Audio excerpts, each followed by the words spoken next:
Este é o Resumão News, o seu boletim de todas as manhãs. Primeiramente, pedimos desculpas pelos problemas técnicos que impossibilitaram o Resumão de subir nas plataformas nos últimos 3 dias. Com tudo resolvido, vamos lá! Começamos com a economia e a retomada anunciada em São Paulo. O governador João Dória anunciou as fases do chamado Plano São Paulo, que serão implementadas a partir de 1º de junho. Serão 5 fases. A primeira, vermelha, de alerta máximo. A fase 2, laranja, é de atenção. A fase 3, amarela, é de flexibilização.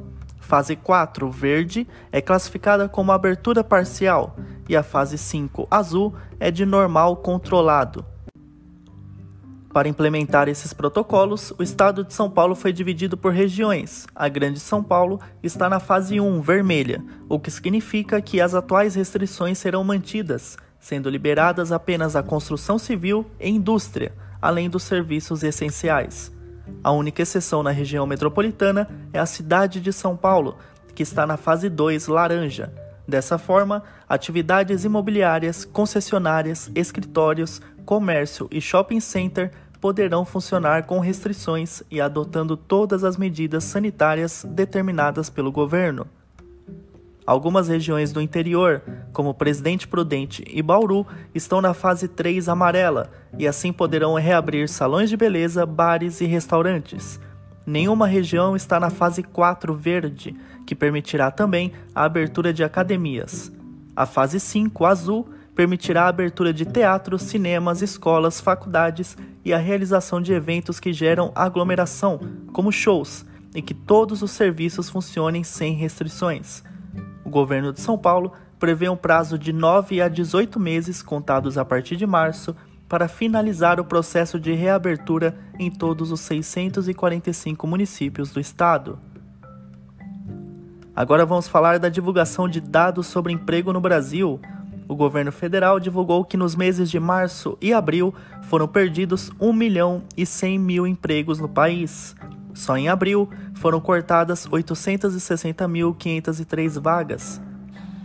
Em nota, o Ministério da Economia afirmou que o resultado teria sido ainda mais grave sem o programa criado pelo governo para o pagamento de benefícios aos trabalhadores que têm jornada de trabalho reduzida ou contrato suspenso. O Ministério estima que 8.100.000 empregos foram preservados até agora através da medida. No mercado financeiro, o dólar teve o 6º dia seguido de queda e fechou a R$ 5,28. A Bolsa de São Paulo teve alta de 2,90%, atingindo quase 88 mil pontos, maior nível desde março. Política. Se na terça a Polícia Federal cumpriu o mandado de busca e apreensão no Palácio Laranjeiras, residência oficial do governador do Rio de Janeiro, Wilson Witzel, para apurar desvios de recursos na saúde do estado, ontem a PF cumpriu mandados na operação que investiga a disseminação de fake news. Vários deputados e empresários ligados ao presidente Jair Bolsonaro foram alvos da operação.